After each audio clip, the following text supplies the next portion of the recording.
Good morning students. तो मैं आ गई हूँ आपकी रूबी मैम। तो आज आपकी म्यूजिक क्लास में आज हमने न्यू टॉपिक लिया है। तो न्यू टॉपिक कौन सा है आपका?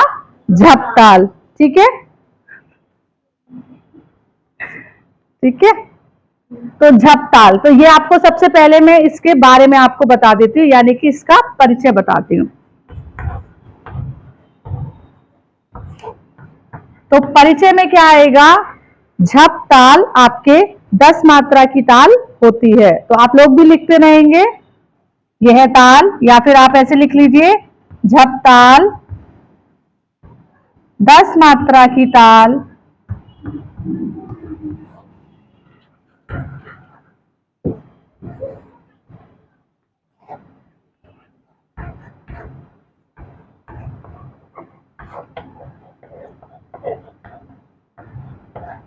होती है। ठीक है, फिर आप इसमें लिखेंगे इसमें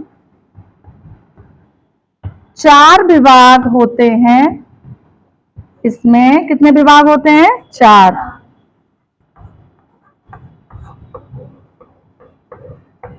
4 विभाग होते हैं। इसका जो बेटा वो होता है ना, जो हमने आपको पढ़ाया था पहले, 3 ताल में 4 4 होते हैं, इसमें चेंज होता है। इसमें क्या होता है?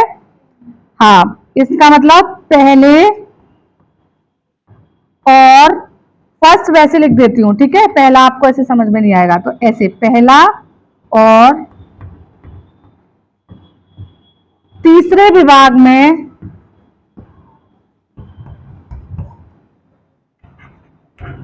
दो दो मात्राएं होती हैं। ठीक है, कितनी कितनी मात्राएं बताती हैं? दो दो। तो आप लिख लेंगे दो दो मात्राएं होती हैं।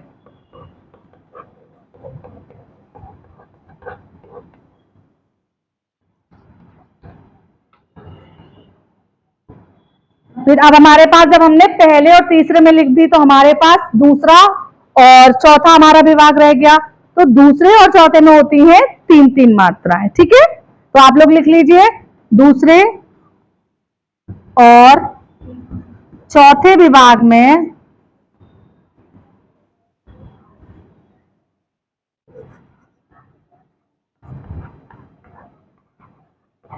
3-3 मात्राएं होती हैं।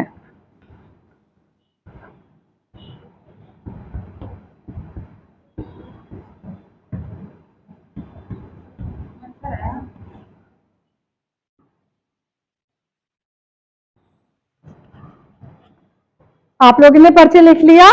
अब मैं इसके बारे में बता रही हूं आपको ठेका। तो ठेका किसे कहते हैं? इसको मैं रब करती हूं।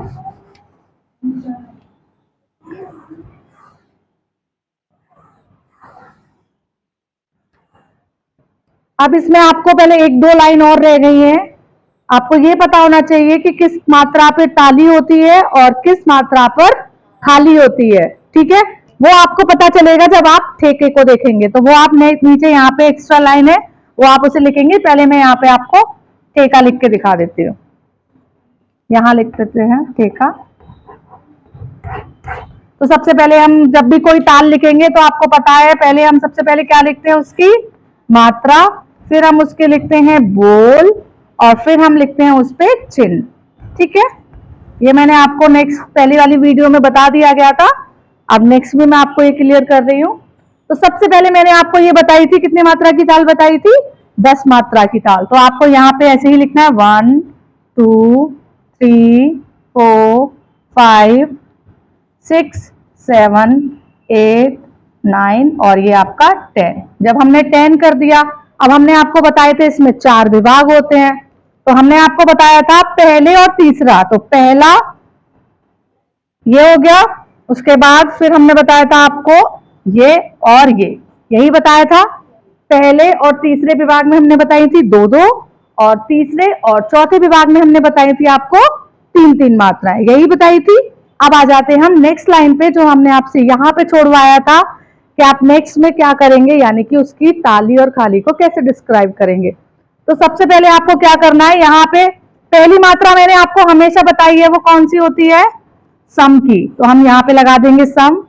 तीसरी मात्रा यानी कि 2 ताली पे आएगी, 6 यानी कि खाली, और 8 यानी कि ताली।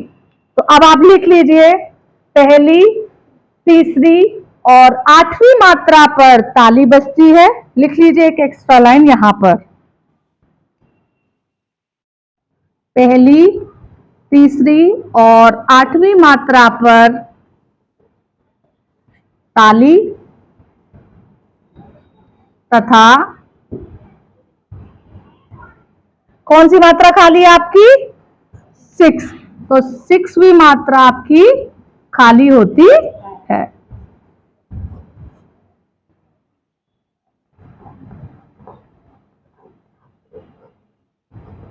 क्लियर है? अब इसके बोल पे आ जाते हैं कि इसके बोल क्या होते हैं। तो इसके बोल होते हैं आपके धीना, धी, धी ना, तीना,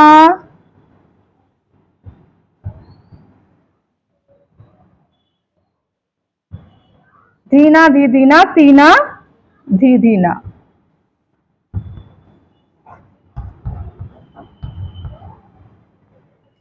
क्लियर है? पहला आएगा धीना, धी दीना, तीना, धी धी ना। तो टोटल हमारे कितने बोल हो गए ये? 10। अब इसको मैं आप पे हाथ पे लगाना सिखाती हूँ। तो आपको सबसे पहले आपको अपने हैंड्स को ऐसे रखना है, उसके बाद आपको लगाना है धी। इट मीन्स ये होती है हमारी ताली। तो धी ना, धी धी ना, ती हमने आपको बताया था खाली। तो तीना, धी धी ना। ठीक है, अब आप लोग मेरे साथ लगाएंगे। धीना, धी धी ना, तीना, धी धी ना। क्लियर है? तो आई होप सो आपको ये टॉपिक समझ में आ गया होगा। तो अगर किसी ने मेरी वीडियो को सब्सक्राइब नहीं किया है तो वो सब्सक्राइब कर लें और वीडियो पे लाइक कमेंट जरूर करें और अपनी फ्रेंड्स को भी शेयर करें जो म्यूजिक सीखना चाहती हैं। ठीक है, तो नेक्स्ट वीडियो में मिलते हैं। Thanks for watching.